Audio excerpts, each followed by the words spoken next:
Hey everyone, how's it going? I hope you're doing well out there. So in this video, I just wanted to touch on the recent vote by the FDA to include people who are 65 years and older, those who are immunocompromised, and those who are high risk for severe infection of COVID-19 as the group eligible for a COVID-19 booster. So in this video, I'll talk about my thoughts, why I think the FDA chose this route, and what we could expect in the future. So let's get into the video. If you're new to the channel, welcome to Pharmacist RX. My name is Freddie and I'm a critical care pharmacist. And on this channel, my focus is on making healthcare information easier for you to understand so that way you can make more informed decisions. If you want to support the channel, make sure to hit the like button and subscribe button below. Check out the description to buy me a coffee and also check out the resources so that you could learn more and also follow my Instagram. So as I mentioned at the beginning of the video, the FDA approved the booster doses or recommended booster doses for age 65 and older, those who are immunocompromised, so people with organ transplants, maybe on chemotherapy or severe renal function, and also those who are high-risk individuals, so potentially healthcare workers, teachers, and those who might be exposed to COVID-19 or at high risk of exposure. So if you don't meet the criteria for that population, you're not currently recommended to get a booster dose. But I think that later on this week, the ACIP and the rest of the organizations will meet to determine further what this criteria actually means and if healthcare workers and teachers are actually included in this booster dose criteria. What I think is one of the biggest questions everyone's asking, if you're not too familiar with how the regulatory meeting went, is why didn't everybody get approved for the booster dose if we know that the first 2 doses of the Pfizer vaccine are safe and effective? Why not give everybody a booster dose so we're all protected?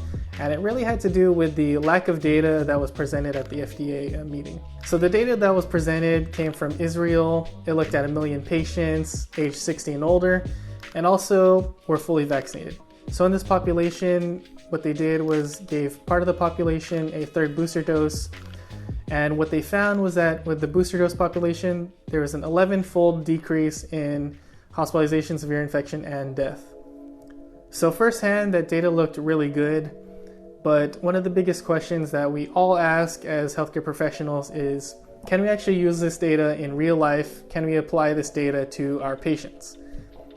So the data, again, it only looked at people who are 60 years and older, and that rose a lot of questions because what we found with this data, or what I'm finding with this data, is doesn't answer some basic questions about whether booster dose will be safe for younger people, and if the booster dose will give us, who are younger, more benefit than the first 2 doses. So let's break that down. What we know so far is that if you're older, like 60 years and older, and maybe have comorbidities, you're at a higher risk of getting COVID-19 breakthrough infection even if you're fully vaccinated. And we also know that from the initial studies, if you were elderly, there was a lower risk of having some of the short-term side effects that most people who are younger felt from the vaccines. So looking at this from a safety point of view, what this data didn't really show is if you're younger than 60, would you be at a higher risk of getting myocarditis? Would you have a higher risk of having the short-term symptoms? And that doesn't really show there. So I think that is one of the reasons why the FDA decided to limit the age to 65 and older. And another thing is looking at, do we all get a benefit if we get a 3rd booster dose? So if you remember in a previous video, I talked about booster doses and how if you're not immunocompromised, your protection from the COVID-19 vaccines after 2 doses is still really good, somewhere between the 80s and 90s. So I think one of the biggest questions we still need to answer as far as efficacy in younger people has to do with, if we get a 3rd booster dose, is it really going to make our immune system that much more stronger against COVID-19? And that data wasn't present in this study. Again, they only looked at 60 years and older and only the benefits for that population. So that's 2 things that were definitely limiting factors from this study and why I believe the FDA decided to keep the age at 65.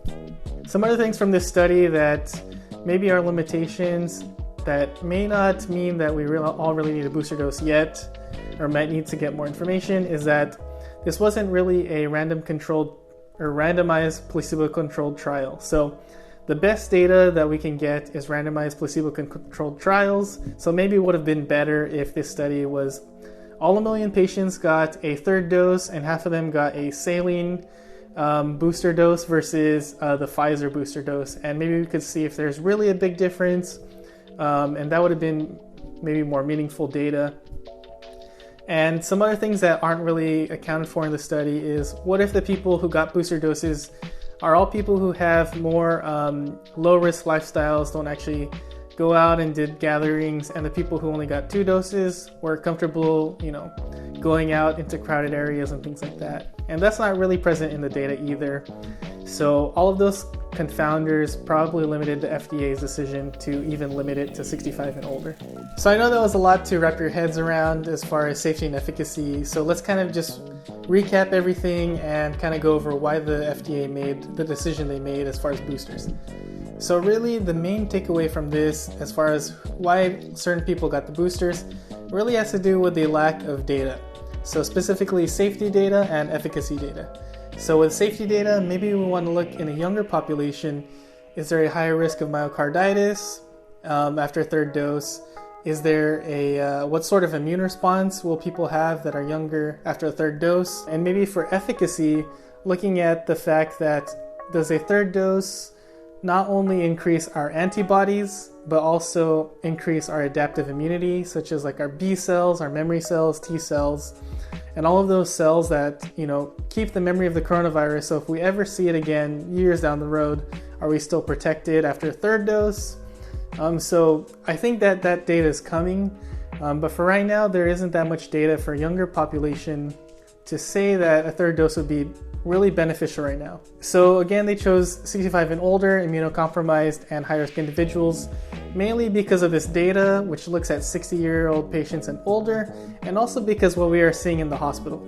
For me personally, about, 97% of my patients in the ICU are unvaccinated COVID patients, and the rest are elderly patients who are fully vaccinated and maybe have multiple disease states, comorbidities, or are immunocompromised. As far as the overall FDA vote and the meeting, I do think this was a great example in showing that the FDA as a whole panel advisory board really looked at the data and tried to see what data was beneficial and what we could actually do for the current population and treating our patients. I also think this was a great way to show that the Pfizer 2-dose regimen is still really strong in protecting younger people against the Delta variant of COVID-19. I also think this was a great example of how science works in the real world, where you have data, it's presented, it looks good, but then you have independent advisory board people who actually extrapolate the data, dice it up, see what it actually means, and if it's really beneficial to everybody. So anyways, I do expect that in the future we'll probably need a 3rd booster dose, just because we found that with other vaccines such as the hepatitis B vaccine, HPV, DTaP, that after a 3rd dose that's way out, 6 months or more out, we've seen that with the 3rd dose regimen, your adaptive immunity does strengthen and can also protect you for longer periods of time. So we'll see what the data says in the future, but I hope that you enjoyed this video. Please like and subscribe. Check out the description below. Thanks for watching, and I'll see you in the next video. Thanks.